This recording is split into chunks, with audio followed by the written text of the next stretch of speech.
Hey guys, welcome back. So till now we have learned the first type of tree, that is binary tree, whereby we saw that a binary tree basically is a DNA for all the type of trees that we are going to learn in the future videos. We also saw that any given tree can be implemented in two ways, that is using an array, and we can also implement it using a linked list. Then we also discussed the advantage of implementing it using a linked list compared to an array. Hence, going forward, all the type of trees that we are going to learn, we are going to implement in linked list. Fine. So now that we have a solid understanding of basics of tree and we also know binary tree quite well, now let's see the second type of tree, which is binary search tree. Now what is a binary search tree? So a binary search tree is basically a binary tree with some additional properties. Now what are those properties? They are simple. So the left subtree of any given node has a value less than or equal to its parent node's key. Now what does that mean? Let's say if we take this node over here, which is 8. Now what is the left subtree of this node? This entire tree over here is left subtree of this node.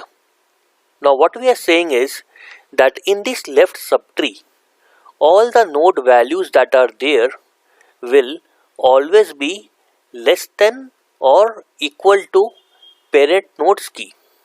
So we see here 1 is less than 8, 3 is less than 8, 6 is less than 8, 4 and 7, both of them are less than 8. So this is the first property. Now what is the second property? The right subtree of any given node has keys which are greater than its parent node's key. Now what is the right subtree of node 8? It is this subtree over here. Now as we can see that all the nodes value over here are more than its parent node key. So 10 is greater than 8, 14 is greater than 8, 13 is also greater than 8. So these are the two properties. Very simple. Now let's see why do we need to learn a binary search tree. So here we see those same 6 standard operations that we have been performing on array and linked list. So we have put all those 6 operations time complexity for array as well as for linked list. So if we do a comparison, we see that in case of a linked list, all that we have done is we have bettered in terms of space efficiency compared to an array. But we could not do anything better in terms of these 6 operations like creation, deletion, searching. They remain as it is what we had in array versus what we have in a linked list.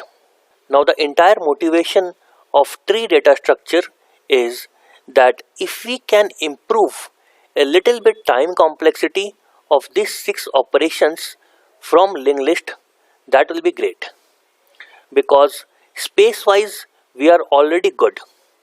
If we can improve the time complexity as well, we will be awesome. So this is where binary search tree comes in picture. So with binary search tree, we try to reduce the time complexity from order of n to order of log n. If we can achieve this, it will be a great achievement. So let's see if binary search tree can help us reduce this time complexity.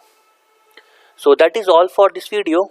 In the next video, let's start learning the standard operations that we can perform on any given binary search tree. Thanks for your time. See you in the next video.